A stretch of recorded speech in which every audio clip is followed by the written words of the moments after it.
दोस्तों, मेरे पीछे कुतुब मीनार बन रही है। आइए देखते हैं इसके निर्माण की पूरी कहानी। तो वीडियो को पूरा देखें और चैनल को सब्सक्राइब कर लीजिए। आसमान से एक विहंगम दृश्य जो पुरानी दिल्ली के मेहरौली इलाके की तरफ धीरे धीरे बढ़ रहा है। पृष्ठभूमि में एक धीमी रहस्यमयी सूफी धुन और रबाब की आवाज बज रही है। शाम का समय है और ढलते सूरज की सुनहरी किरणें एक गगनचुंबी इमारत पर पड़ रही हैं। दिल्ली एक ऐसा शहर जो सदियों से साम्राज्यों के उत्थान पतन और उनकी राख से नए साम्राज्यों के जन्म का मूक गवाह रहा है। इस शहर की मिट्टी में न जाने कितने ही राज, कितनी ही जंगें और कितनी ही दास्तानें दफन हैं। लेकिन मेहरौली के आसमान को चीरती हुई लाल बलुआ पत्थर से बनी एक गगनचुंबी इमारत आज भी पूरे गर्व से खड़ी है, कुतुब मीनार। 73 मीटर ऊंची इस मीनार को देखकर हर किसी के मन में यह सवाल उठता है कि आखिर 12वीं सदी में जब कोई आधुनिक यंत्र या वास्तुकला का वजूद नहीं था, तब इतनी विशाल, अलंकृत और भव्य मीनार कैसे बनाई गई होगी। यह सिर्फ ईंट और पत्थरों का ढांचा नहीं है, यह एक कहानी है सत्ता की, विजय की, मजहब की और दो बिल्कुल अलग अलग संस्कृतियों के ऐतिहासिक मिलाप की। आइए समय के पहिए को पीछे घुमाते हैं और चलते हैं 12वीं शताब्दी के भारत में। दृश्य धुंधला होता है और युद्ध के मैदान का दृश्य उभरता है। घोड़ों की टाप, हाथियों की चिंगाड़ और तलवारों के टकराने की कान फोड़ू आवाजें। साल था 1192। जगह थी तरावड़ी, जिसे इतिहास में तराइन के नाम से जाना गया। तराइन के दूसरे युद्ध में शहाबुद्दीन मोहम्मद गोरी की फौजों ने दिल्ली और अजमेर के पराक्रमी राजपूत राजा पृथ्वीराज चौहान को हरा दिया था। इस एक युद्ध ने भारत के इतिहास की धारा को हमेशा हमेशा के लिए बदल कर रख दिया। मोहम्मद गोरी को भारत पर खुद शासन करने में कोई खास दिलचस्पी नहीं थी। उसका मुख्य मकसद इस सोने की चिड़िया को लूटना और अपने मध्य एशियाई साम्राज्य को आर्थिक रूप से मजबूत करना था। भारी लूटपाट के बाद गोरी वापस अपने वतन लौट गया, लेकिन भारत की सत्ता की चाबी वह अपने सबसे वफादार और काबिल गुलाम सेनापति के हाथों में सौंप गया। उस सेनापति का नाम था कुतुबुद्दीन ऐबक। कुतुबुद्दीन ऐबक एक सख्त चेहरे वाला योद्धा जो अब दिल्ली के तख्त पर बैठा है। उसके आसपास वजीर और सैनिक खड़े हैं। कुतुबुद्दीन ऐबक अब दिल्ली का सर्वेसर्वा था। उसने दिल्ली सल्तनत की नींव रखी और इसके साथ ही भारत में गुलाम वंश की औपचारिक शुरुआत हुई। ऐबक अपनी इस ऐतिहासिक जीत को महज कागजों या कहानियों तक सीमित नहीं रखना चाहता था। वह इसे एक ऐसा भौतिक स्वरूप देना चाहता था जो आने वाली सदियों तक दुनिया को उसकी ताकत, उसके सुल्तान गोरी के रुतबे और इस्लाम के परचम का एहसास कराता रहे। इसी महत्वाकांक्षी सोच ने जन्म दिया कुतुब मीनार के विचार को। इतिहासकारों के बीच इस मीनार के निर्माण के उद्देश्य को लेकर आज भी चर्चा होती है। कुछ का मानना है कि इसे इस्लाम की जीत के प्रतीक यानी एक विजय स्तंभ के रूप में बनाया गया था, ठीक वैसे ही जैसे अफगानिस्तान में जाम की मीनार थी। वहीं कुछ विशेषज्ञों का कहना है कि इसका मुख्य उद्देश्य बिल्कुल व्यावहारिक था। पास ही बन रही कुव्वतुल इस्लाम मस्जिद से मुअज्जिन द्वारा अजान देने के लिए एक ऊंची जगह का निर्माण करना। इसके नामकरण के पीछे भी दो अलग अलग तर्क मौजूद हैं। या तो इसका नाम खुद कुतुबुद्दीन ऐबक के नाम पर कुतुब मीनार रखा गया, या फिर उस समय के बेहद मशहूर और पूजनीय सूफी संत ख्वाजा कुतुबुद्दीन बख्तियार काकी की याद में इसे यह नाम दिया गया। मेहरौली का निर्माण स्थल। सैकड़ों मजदूर मिट्टी खोद रहे हैं, पत्थर तोड़ रहे हैं, ऊंटों और हाथियों पर लाद कर बड़े बड़े पत्थर लाए जा रहे हैं। साल 1199 मेहरौली के लाल कोट किले के पास, जिसे कभी तोमर राजपूतों और पृथ्वीराज चौहान ने बनवाया था, एक विशालकाय इमारत की नींव खोदी जाने लगी। लेकिन एक नई और गगनचुंबी इमारत खड़ी करने के लिए भारी मात्रा में नक्काशीदार पत्थरों और मजबूत सामग्री की जरूरत थी। इतनी जल्दी नए पत्थर खदानों से निकालकर तराशना मुमकिन नहीं था। इतिहास के पन्नों में और खुद कुतुब मीनार के परिसर में लगे शिलालेखों पर यह कड़वा सच साफ साफ दर्ज है कि ऐबक के आदेश पर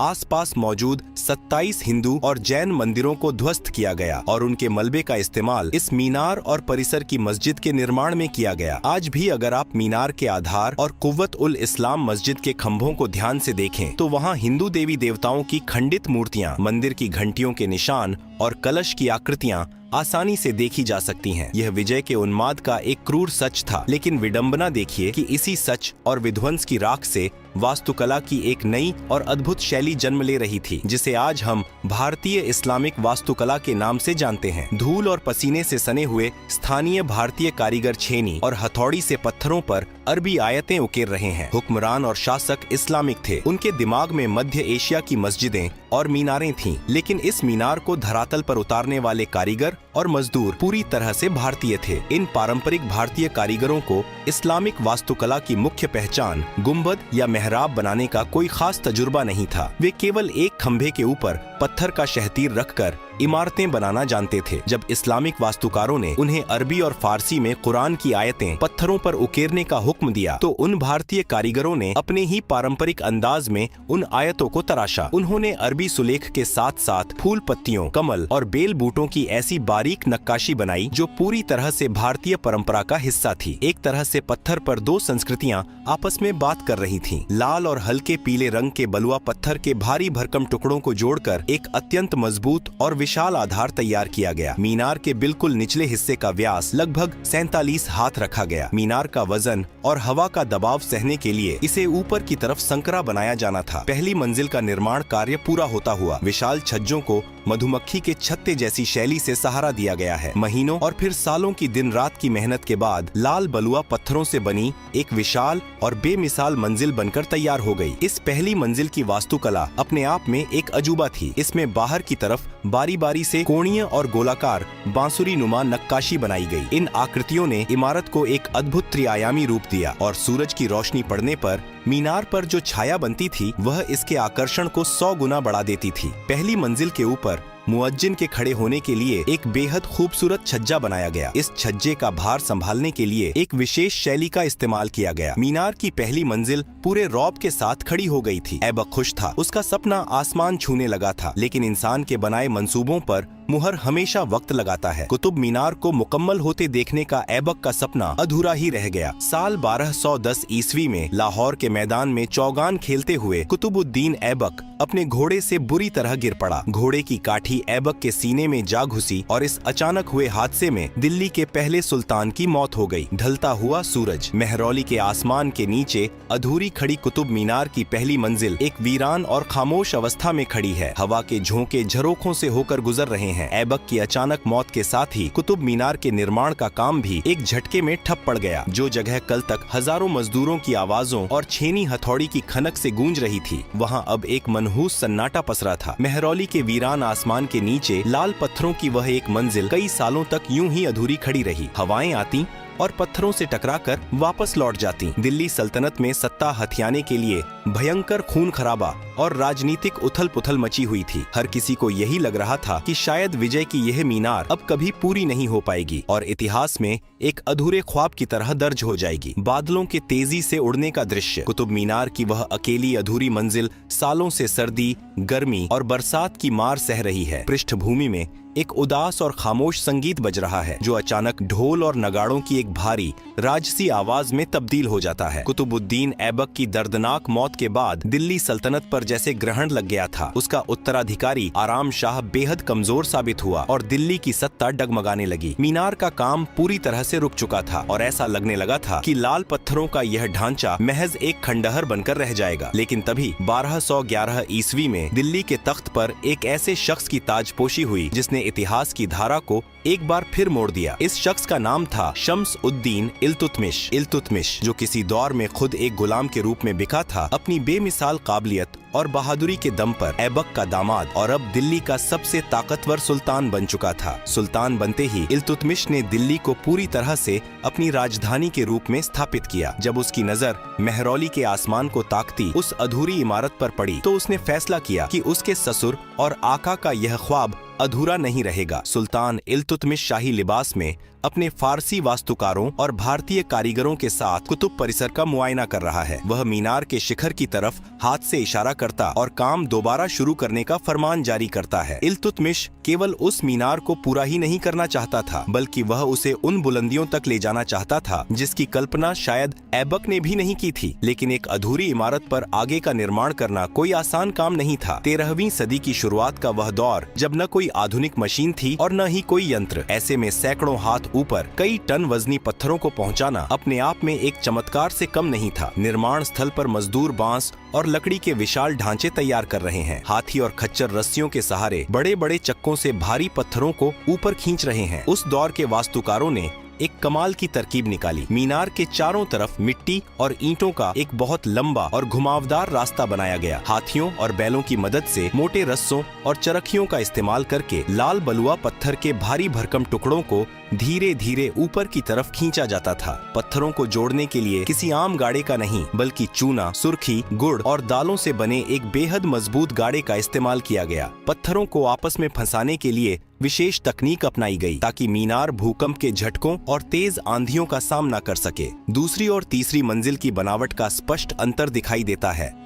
ऐबक ने जो पहली मंजिल बनाई थी उसमें कोणीय और गोलाकार दोनों तरह की बांसुरी नुमा नक्काशी थी, लेकिन इल्तुतमिश के वास्तुकारों ने इसमें एक लयबद्ध बदलाव किया। इल्तुतमिश द्वारा बनवाई गई दूसरी मंजिल में केवल गोलाकार नक्काशी रखी गई, जो देखने में बेहद चिकनी और सौम्य लगती थी। इसके ठीक ऊपर तीसरी मंजिल में केवल कोणीय यानी तिकोनी नक्काशी बनाई गई। यह ज्यामिति का एक ऐसा अचूक खेल था जिसने इस इमारत के सौंदर्य को चरम पर पहुंचा दिया। इन मंजिलों को अलग करने के लिए जो छज्जे बनाए गए वे वास्तुकला की एक अलग ही दास्तान सुनाते हैं। इन छज्जों को सहारा देने वाली नक्काशी को भारतीय कारीगरों ने इतनी बारीकी से तराशा था कि नीचे से देखने पर वे किसी खिले हुए कमल या मधुमक्खी के छत्ते जैसे लगते थे। मीनार के अंदर संकरी, घुमावदार और अंधेरी सीढ़ियों का दृश्य। दीवारों पर छोटी छोटी खिड़कियां बनी हैं, जिनसे सूरज की किरणें अंदर आ रही हैं। कुतुब मीनार केवल बाहर से ही भव्य नहीं थी, इसकी आंतरिक संरचना भी बहुत भव्य थी। इतिहास की किताबों के पन्ने शायद धूल खाकर धुंधले पड़ जाएं, लेकिन दिल्ली की सरजमीन पर खड़ी यह आसमानी मीनार आज भी अपनी दास्तान पूरी बुलंदी के साथ सुना रही है। यह महज ईंट और गारे का कोई बेजान ढांचा नहीं, बल्कि भारत के बदलते दौर, सुल्तानों के उत्थान पतन और कुदरत के थपेड़ों की एक मूक गवाह है। वक्त की बेरहम गर्दिश ने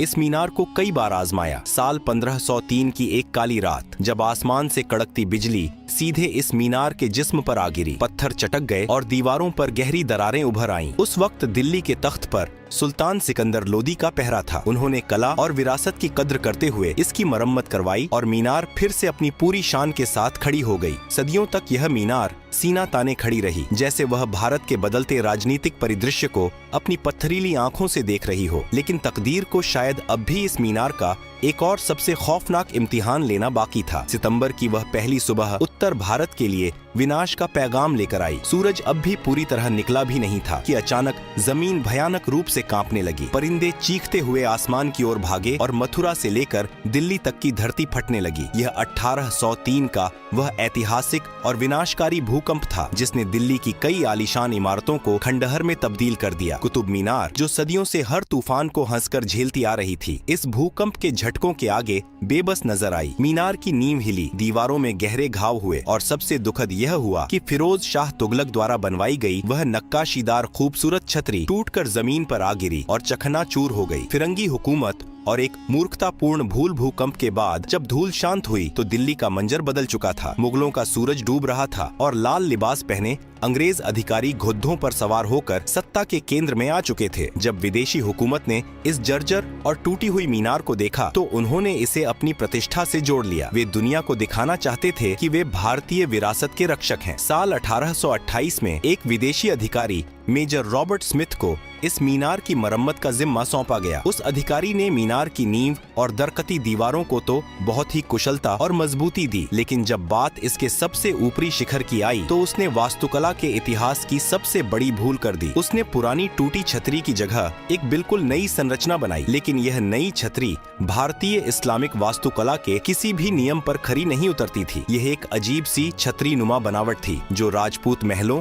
या हिंदू मंदिरों के मंडप जैसी दिखती थी। जैसे ही यह छतरी मीनार के ऊपर रखी गई, यह पूरी इमारत पर एक भद्दे और बेमेल पैबंद की तरह लगने लगी। वास्तुकला के जानकारों और इतिहासकारों ने इसकी कड़ी आलोचना की और इसे एक मूर्खतापूर्ण भूल का नाम दिया। यह बेतुकी छतरी लगभग 20 सालों तक कुतुब मीनार के सिर पर एक बेमेल ताज की तरह बैठी रही। साल 1848 में जब तत्कालीन विदेशी महाशासक लॉर्ड हार्डिंग ने कुतुब मीनार का दौरा किया और इस बेमेल छतरी को देखा तो वे अपनी नाराजगी छिपा न सके। उन्होंने फौरन इसे मीनार के शिखर से नीचे उतारने का फरमान जारी कर दिया। वास्तुकारों और मजदूरों ने सावधानी से उस पूरी संरचना को नीचे उतारा। आज भी अगर आप कुतुब परिसर में जाएं तो मीनार के मुख्य प्रवेश द्वार से कुछ ही दूरी पर हरे भरे घास के मैदान में लाल पत्थरों से बनी वह अनाथ छतरी आपको जमीन पर रखी हुई मिल जाएगी। वह छतरी आज भी उस दौर की एक दिलचस्प गवाही देती है जब एक विदेशी अधिकारी ने अपनी नासमझी में सदियों पुरानी वास्तुकला से छेड़छाड़ करने की कोशिश की थी। कुतुब मीनार की यह दास्तान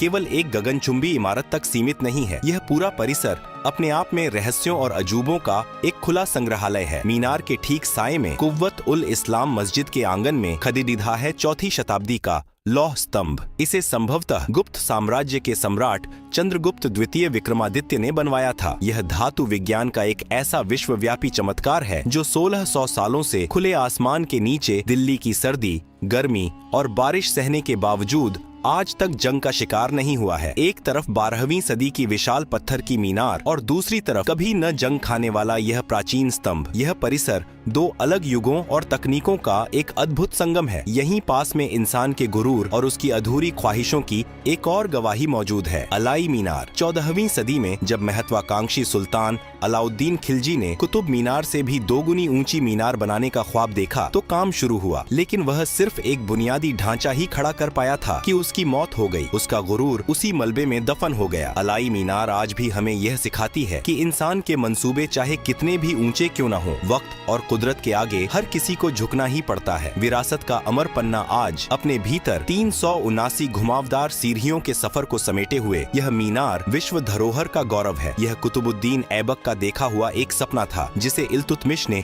आसमान तक पहुंचाया, जिसे फिरोज शाह तुगलक ने नया रंग दिया और जिसे बनाने में अनगिनत गुमनाम भारतीय कारीगरों ने अपना खून पसीना बहाया। शाम के वक्त जब मीनार पर लगी पीली रोशनियां जल उठती हैं, तो यह रात के अंधेरे में सोने की तरह दमकने लगती है। पृष्ठभूमि में उभरती सूफी कव्वाली और रबाब का जादुई संगीत इसे एक रूहानी एहसास देता है। इसने साम्राज्यों को बनते और राख होते देखा है, तलवारों की झंकार सुनी है और सूफियों के सुकून भरे कलाम भी। यह 2 संस्कृतियों के मिलन का सबसे ऊंचा प्रतीक है। वक्त गुजरता जाएगा, सदियां बदलेंगी, लेकिन जब तक दिल्ली का यह आसमान रहेगा, लाल पत्थरों की यह दास्तान पूरे फख्र के साथ सीना ताने खड़ी रहेगी।